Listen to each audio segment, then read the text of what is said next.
गौरी पुत्र गणेश भगवान की जय। जय श्री कृष्णा, राधे राधे।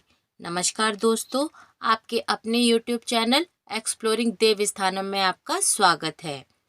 कलश स्थापना या घट स्थापना नवरात्रि के पहले दिन शुभ मुहूर्त, सही समय और सही तरीके से करनी चाहिए। तो आइए जानते हैं कैसे करें कलश की स्थापना।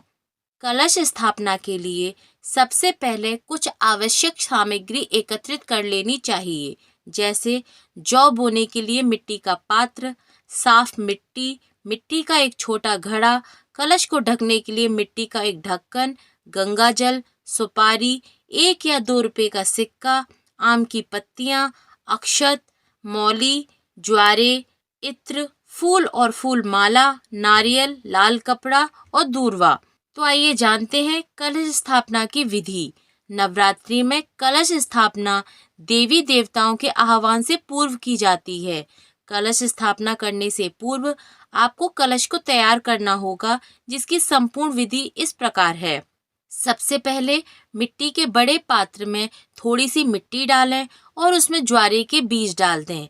अब इस पात्र में दोबारा थोड़ी मिट्टी और डालें और बीज डालें। उसके बाद सारी मिट्टी पात्र में डाल दें और फिर बीज डालकर थोड़ा सा जल डालें। ध्यान रहे, इन बीजों को पात्र में इस तरह से लगाएं कि उगने पर यह ऊपर की तरफ ही उगें, यानी बीजों को खड़ी अवस्था में लगाएं और ऊपर वाली लेयर में बीज अवश्य डालें। अब कलश और उस पात्र की गर्दन पर मौली बांध दें, साथ ही तिलक भी लगाएं और माँ दुर्गा का ध्यान अवश्य करें। इसके बाद कलश में गंगा जल भर दें। इस जल में सुपारी, इत्र, दूर्वा, अक्षत और सिक्का भी डाल दें। अब इस कलश के किनारों पर 5 अशोक के पत्ते रखें और कलश को ढक्कन से ढक दें। अब एक नारियल लें, उसे लाल कपड़े या लाल चुन्नी में लपेट लें। चुन्नी के साथ इसमें कुछ पैसे भी रख दें। इसके बाद इस नारियल और चुन्नी को रक्षा सूत्र से बांध दें। तीनों चीजों को तैयार करने के बाद सबसे पहले जमीन को अच्छे से साफ करके उस पर मिट्टी का जौ वाला पात्र रखें। उसके ऊपर मिट्टी का कलश रखें और फिर कलश के ढक्कन पर नारियल रख दें। आपकी कलश स्थापना संपूर्ण हो चुकी है। इसके बाद सभी देवी देवताओं का आह्वान करके विधिवत नवरात्रि का पूजन करें। इस कलश को आपको 9 दिनों तक मंदिर में ही रखे रहना होगा।